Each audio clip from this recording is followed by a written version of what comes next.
Thank you everybody for joining us today on our Wednesday Creative Conversation. I'm Allison Bowman. I'm the Administrative Assistant for the Arts Council of Johnson County. And on our Creative Conversations, we like to highlight community members, artists, change makers, leaders, arts organizations. And today we're here with Linnaia McKenzie with the Advocacy and Awareness Group of Johnson County. And I'm super excited to talk to her about their upcoming Peace March and Rally. So before we talk about that, Linnaia, do you want to give us a little bit of background on you and kind of what your background is and how the AAGJC came to be? Mm-hmm. Yeah, so hi everyone. My name is Linnaia McKenzie, and so the background about me is that I am a lifelong resident of Johnson County. So I moved to the Overland Park area when I was about 6 or 7 years old, with my mother who had a job transition. And from that point forward, the Johnson County Overland Park area became my home. So I went to Comanche Elementary, I went to Westridge, I went to Shawnee Mission West High School, and I will say that I've stayed within pretty much a 2 mile radius of those locations until just 6 months ago when I moved into my first purchased home in Shawnee, Kansas. So I'm very blessed to say that I've been able to plant a life here. I'm now raising my own child who is 4 years old in this community. So to spring forward to why I wanted to get involved with an organization like AAGJC, the AAGJC stands for the Advocacy and Awareness Group of Johnson County. Our organization formed directly following an event we held last year, which was called the Overland Park Advocacy and Awareness Peace March and Rally. Now, that event was curated in direct response to the murder of George Floyd that actually happened a year ago, as of yesterday. So now we are, we're honoring and recognizing the fact that, this tragic event happened a year ago already. I feel like it went so quick. But I do remember sitting in front of my TV on the day that George Floyd was murdered. And this actually landed on Memorial Day last year. So we were all actually off of work and with our families and not expecting to hear any bad news. And I spent most of the day in front of my TV watching the news and just sobbing. As a Black person in a community that is predominantly white, a lot of the times these events affect us the most because my mind is always saying it could be you, it could be me, it could be my brother, it could be my father. And that is a terrifying feeling. And so when I found out about the news of George Floyd, it really did break my heart. And I felt like I couldn't stand to sit there and watch this continuing to happen without doing anything. So my initial thought is like, how do we get it to end? And more so, how do I get things like police brutality and police bias and in general brutality against people of different racial or ethnic groups, or discrimination, or just flat out racism? How do we start the beginning of the end to those issues in our country?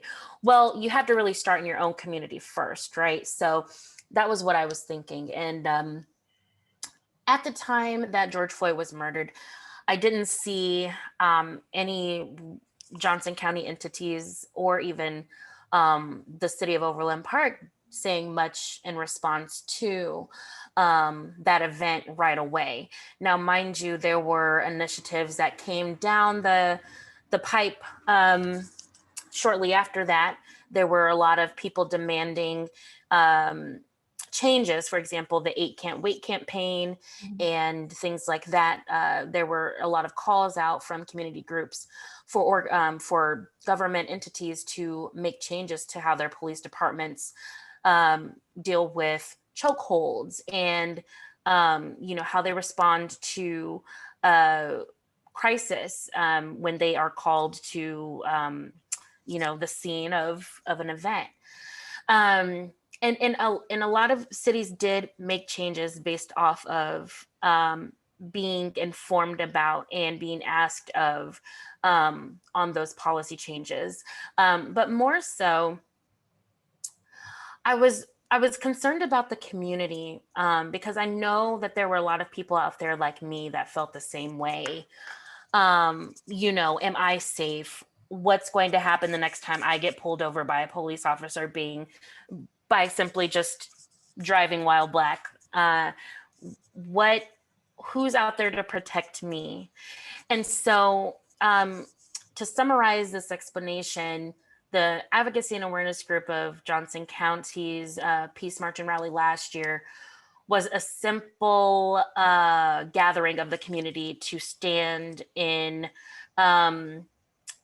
support of the Black community here in Johnson County and say, we see you, we support you, we're here for you, and we do agree with you that Black Lives Matter and police brutality must stop. Mhm. So it was a community commitment to say that we're committed to seeing our community be better, be the best we can be. And we can't do that without one another.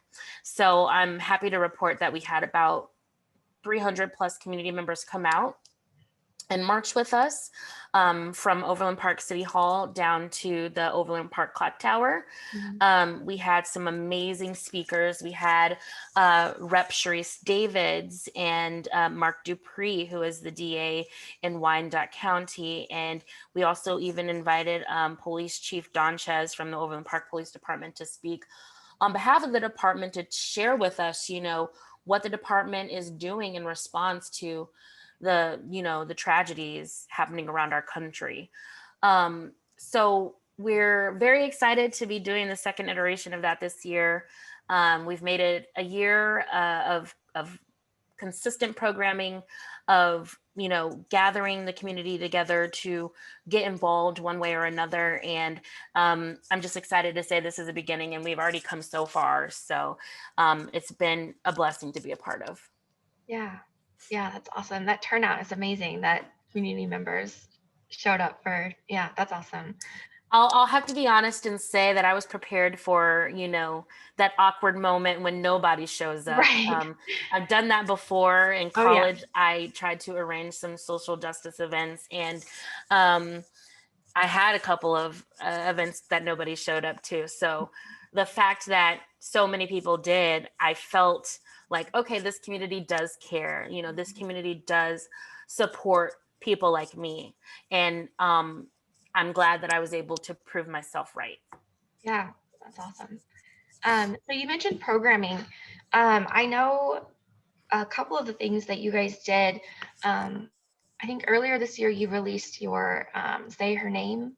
Was it a documentary series Mm-hmm. Yes. about Breonna Taylor? Yes. Yeah. What other things like that did you guys do for programming throughout the last year?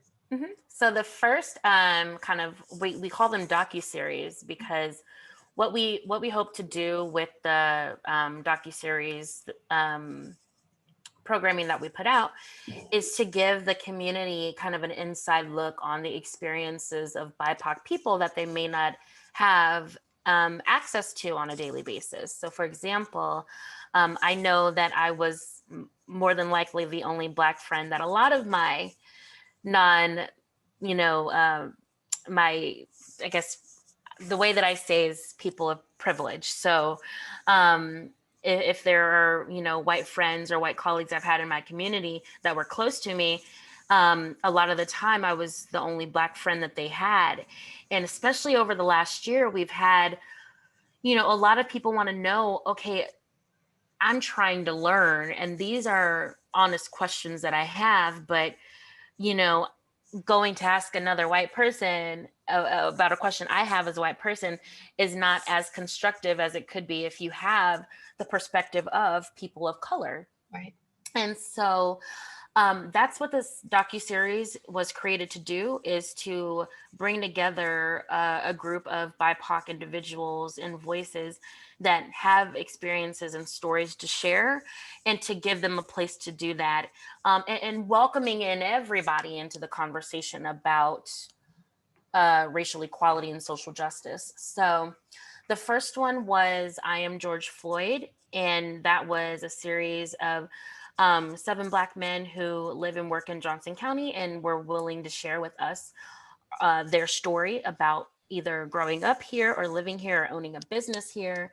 And, it was very much by coincidence that each of them had a story to tell about having an interaction with a police officer that was more than likely avoidable, and more than likely unnecessary. And that is kind of the I guess, for lack of a better term, the pandemic of sometimes what it is to be driving while Black. Um, and so we were able to release those interviews on a weekly basis, and then we had a panel discussion at Breakpoint Community Church to kind of conclude that event, but to also to basically get all of the cast members in one room. And we actually had it was an interactive panel discussion, so we brought the community in on live stream, and we're able to have a discussion about the series and other things. So then fast forward to the beginning of this year, we were able to put together our Say Her Name docuseries, which was in honor of Breonna Taylor. And this is flipping the kind of perspective from Black men to Black women. So we had, we actually had a panel discussion on site at Johnson County Community College. And we recorded that and released it in 4 parts. And that was in partnership with the Johnson County Community College Video Department and Midwest Trust Fund and the Johnson County Community College Arts Department. So we were super thankful to have so much awesome support in the release of that series. And those were the 2 that we've done so far. So we're definitely in the midst of planning our next docuseries, because we've continued to hear that it's really helping the community understand, perspectives that aren't their own. And so as long as people are willing to watch and listen, we'll continue to create those. And of course, the donations and support of our community financially is what allows us to do those things. So I just want to say a quick plug and thank everybody who has been able to donate their time or energy or funds to our programming this year. We greatly appreciate it. Yeah, and for future ones, can people go to your website to donate or to watch past ones or things like that? All of it. So our website is www.aadjc.org. And then we've also got a YouTube channel up where kind of all of the archive videos are as well. So that's just Advocacy and Awareness Group of Johnson County, our YouTube channel. And I encourage everyone to follow and subscribe so you can, have the first notification of when new content is available. Awesome. Thank you. So for the 2nd annual Advocacy and Awareness Peace March and Rally, this year it actually happens to fall on Juneteenth, June 19th, which that works out. So that's super exciting, and that's coming up really, really soon. So I'm curious, how is this one different from last year? Is it in a different location? Like what's your plan for this year's? Yeah. So ironically, it's very purposeful that the event is happening on Juneteenth this year, because we really picked the date that was exactly 1 year from last year's Peace March and Rally, our first one. So we really just wanted to blueprint a lot of kind of what we had in place from last year's event. So a year from the date of last year's event landed on Juneteenth. And we just felt like that was so meaningful and purposeful and exactly how it was supposed to happen. And so in terms of kind of what to expect this year, so the schedule is generally the same. We are going to meet at the Overland Park City Hall once again before the rally begins, and we're going to march down Santa Fe Drive. The beautiful thing about last year's is that it didn't rain. And there was a beautiful sight of families, kids in strollers, kids with signs in their hands, people of all ages. Some of the homeowners that own homes on that Santa Fe Drive strip were in front of their homes, encouraging us and providing snacks and waters. And, it was a very beautiful sight of community unity. It really was. And then after we conclude the March portion of the event, we're going to have the rally program at Thompson Park Stage this year, as opposed to the Overland Park Clock Tower where it was last year. So we're really hoping this is an opportunity to give more people the chance to see the rally from an optimal view, to invite more friends and more family members and coworkers and neighbors, and bring your blankets, bring your lawn chairs. We're also hoping to have some activities for the children to do. But more excitingly, I'm not able to announce the speaker lineup yet, but I will say, in addition to the dynamic list of speakers we have lined up, we're also incorporating poetry performances, vocal performances, and we also are incorporating performances from a local high school band. Oh. So we're definitely adding more elements, and those are a couple of reasons we want to continue to build the height of this event, as we really do hope it can be something that's just annual every single year. Yeah. But on top of that, we have a really cool opportunity to celebrate Juneteenth. And so we're adding in more elements to not only acknowledge that, again, this event is being held to support the people of color in our community, to make a space for them, to invite them in and let them know that they are welcome and supported and loved and they belong. We're also going to definitely need to touch on police brutality in our country and how this community is going to do everything we can to be different from that. And then we also are going to incorporate some Juneteenth education, as we expect this to be the first Juneteenth celebration that a lot of our attendees are going to. Mm-hmm. So we want to make sure that they know what it means and why it's important. Yeah. And just for those watching who may not know, just a summary of Juneteenth is the liberation day for Black people in our country. It's our 4th of July, if you will. And so in the last year, it took too long, but the country is now recognizing why it's important to celebrate that, just like it is to celebrate the 4th of July and other kind of days of liberation for other ethnicities. So right. We're excited to be holding the event on Juneteenth this year, and we're looking forward to a really awesome day. So yeah, that's awesome. I hope for good weather. Yes, it will be. Yeah, we'll just put that out there. Yeah. So one of the big things that you guys put out a call for is volunteers. Mm-hmm. So we talked a little bit about this before we went live, but and I can put the link in the comments, but there's a form out there that people can sign up to be a volunteer for the event. Mm-hmm. Can you talk a little bit about what kinds of things you need people to volunteer for? Mm-hmm. Well, first, I'll start off by saying that last year, the success of the event was based on a core group of volunteers who basically signed on to my wild vision and did whatever it took to make it happen. And that core group of people know who they were. And I just want to let you guys know that I appreciate you and thank you so much. Because of your work and your support, we've come such a long way in just a short amount of time. And so it goes without saying, the volunteers are really instrumental to making this event successful. So there are a couple of different opportunities to serve. The first is March support. So a lot of the times people do feel either on edge or uncomfortable about being a part of a march.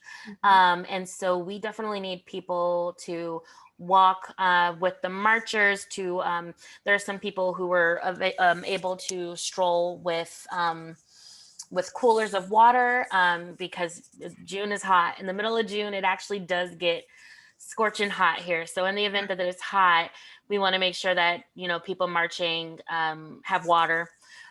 We also want people who are who want to be able to just answer questions. What does it mean to march? Or if people need help, if there are any emergencies while they're marching, that's what we need march support for. It definitely makes a difference on how smoothly that goes. Then on location at the event, we'll need volunteers who are committed to helping us set up and break down. There will be info tables. As I mentioned, we're going to put together some activities for the children. We'll need help with putting together the sound and making sure that the venue is prepared for people coming in. So that's kind of the, pre-rally setup. And then post-rally setup is, of course, making sure we return the venue as we left it, as we received it. And we also just want to make sure that, the transition from phase A to phase B to phase C of the event are smooth. And I think the pre and post support volunteers help that. Then we also, as I mentioned, will have a really dynamic list of speakers and performers. So we will need some volunteers to help coordinate them and make sure the event stays on time. And then this is a new thing we didn't have last year. We did have the fire department and a medic team on site close by. But I've also offered the opportunity for community members to serve in this capacity. So in the event that there are people that, have the skills related to, being able to perform CPR or, can spot and respond to emergencies in such a manner, we are inviting them to volunteer as well. And that really rounds it out. We're also happy to accept support from any organizations or businesses or corporations that want to offer sponsorship support. We definitely won't say no. We are definitely consuming all of the costs of this event based off of our personal funds and also the funds that we donated over the last year. So we're happy to do it. None of us are in this to make a profit, of course, but all donations do really help and support the vision and the mission of this event. So we're happy to accept sponsors, and we have opportunities for sponsors to get advertisement opportunities and things like that as in return. So I think that's everything, but if I didn't mention, an area that maybe someone out there is watching and, they have a skill that I didn't mention, please by all means reach out to us and offer that if you are willing to, because we will find a place. And so just to kind of throw out our email address, it's long, but it's advocacy and awareness group jc@gmail.com. So email us, message us on Facebook, and let us know that you want to be involved, and we will happily accept you. Awesome. I love that. I hope lots of people volunteer. Me too. Yeah, it truly makes a difference. Yeah, definitely. Also adds to that community engagement and community impact. So yeah, awesome. Is there anything else that I missed that we haven't touched on that you want to talk about or plug or anything like that before we wrap up? Well, we are just completely kind of heads down in the weeds to make sure that this event is successful. So the only thing I will just ask everyone to do is invite somebody this year. Plan to come, number one, but then invite someone, especially if there's someone that, perhaps you don't know where they stand when it comes to these conversations about, racial equality and things like that. Our programming is always meant to welcome everybody. no matter what your beliefs currently are, no matter who you voted for, no matter, whatever you've done in the past. I think our the goal of our organization is to make the conversations about race easily accessible and welcoming and safe for everyone, because that's the only way we feel that's going to be the number one way we feel that change is initiated and happens. So we do have a Facebook event out there. If you want to go RSVP to that, let us know that you're coming, and then share it with someone or invite someone, convince someone to come with you. That would mean a lot to us. We really want to see Thompson Park Stage packed out this year, and especially now that the vaccine is out and we can gather safely again. We really want to blow last year's attendance out of the water, and I know that we can do it. And it's all for the purpose of making our community stronger and better. Mhm. So that's my last plug. Awesome. Love it. All right. Well, thank you so much for your time and for telling us about your awesome organization and this upcoming event. And I'm super excited. I'm going to be there. So Yes. everybody should be there. Yes. So again, thank you so much. Yeah, and thank you. Thanks to the Arts Council of Johnson County for really being a support for us, a pillar of support for us as we are a brand new organization starting out. I really appreciate your all's assistance with our design contest and making sure that we are informed about community resources and opportunities available to us to help us keep going. So I appreciate you as well, and thank you so much. Absolutely. It's our pleasure. Thank you. All right. Well, thank you so much. Have a great rest of your day. All right, you too. Thanks, All right. everyone. Bye. Bye.